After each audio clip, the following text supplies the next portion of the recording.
Hello everyone, and welcome to another endoscopy case presentation, this time demonstrating the use of a single balloon enteroscopy to retrieve a retained video capsule.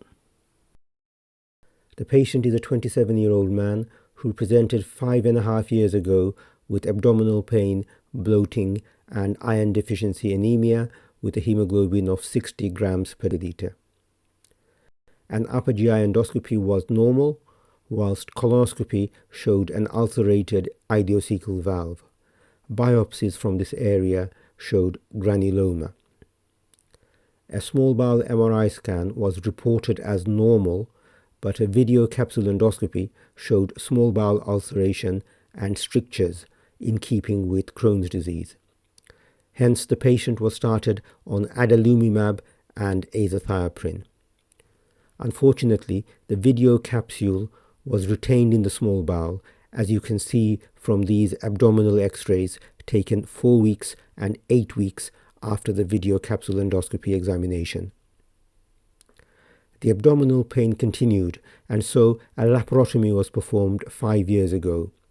4 stricturoplasties were performed and 2 sections of small bowel were removed, leaving 300 centimeters of good small bowel.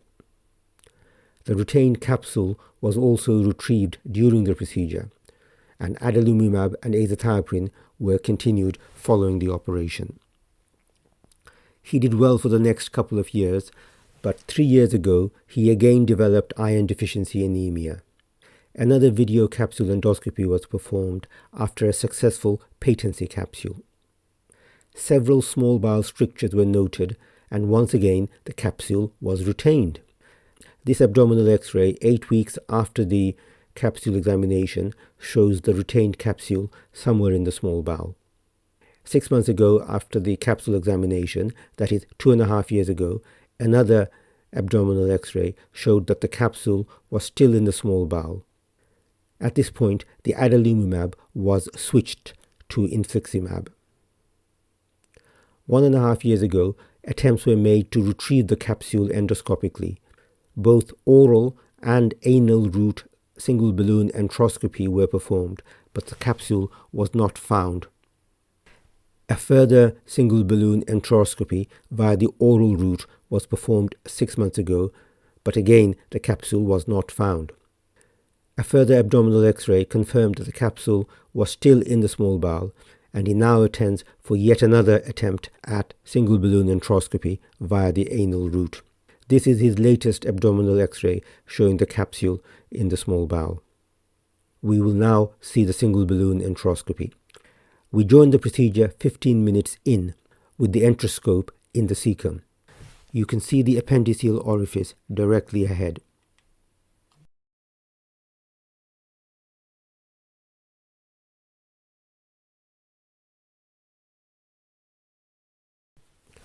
We now pass the tip of the scope through the patent ileocecal valve into the terminal ileum.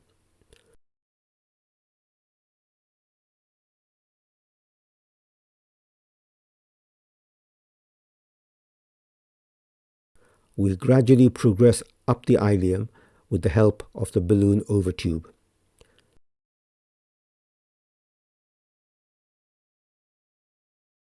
The small bowel mucosa looks normal, and here is a view at 37 minutes showing normal mucosa.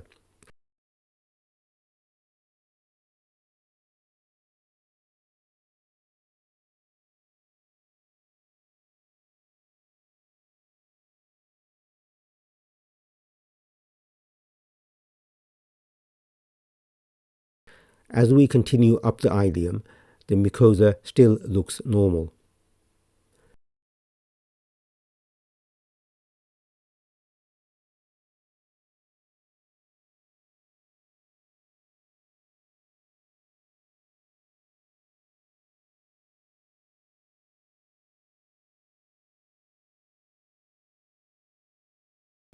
Eventually, at 1 hour and 8 minutes, we come across a tight ulcerated stricture which is not traversable.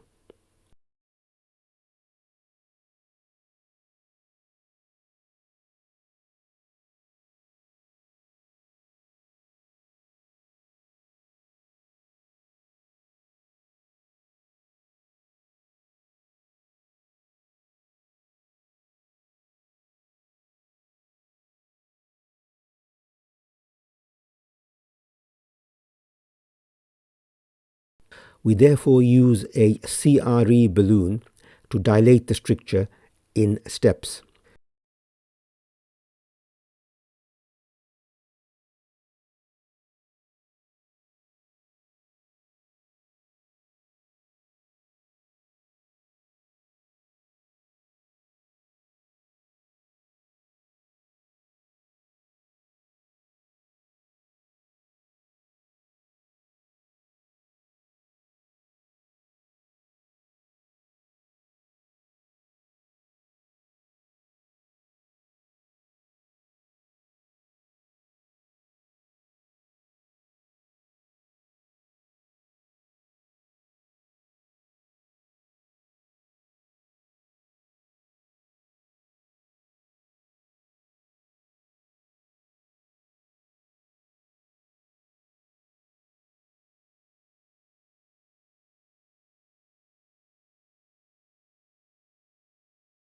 Initially, the stricture is dilated to 12 millimeters, then to 13.5 millimeters, and finally 15 millimeters.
After dilatation, we were able to pass the endoscope through, and to our delight, the retained capsule was found on the other side of the stricture.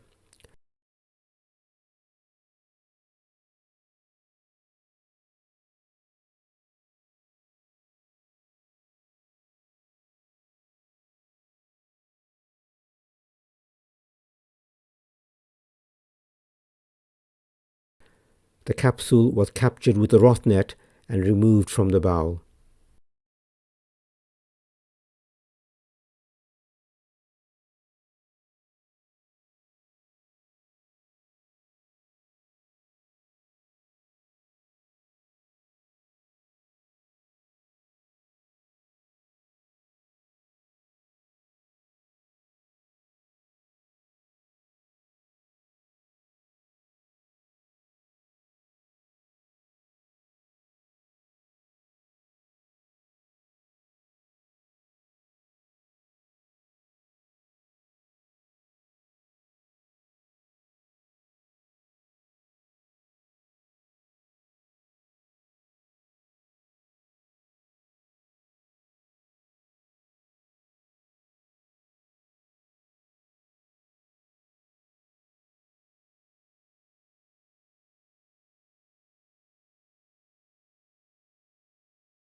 After thorough washing, the capsule was given to the patient as a souvenir. I hope you enjoyed this presentation. See you in the next one. Bye for now.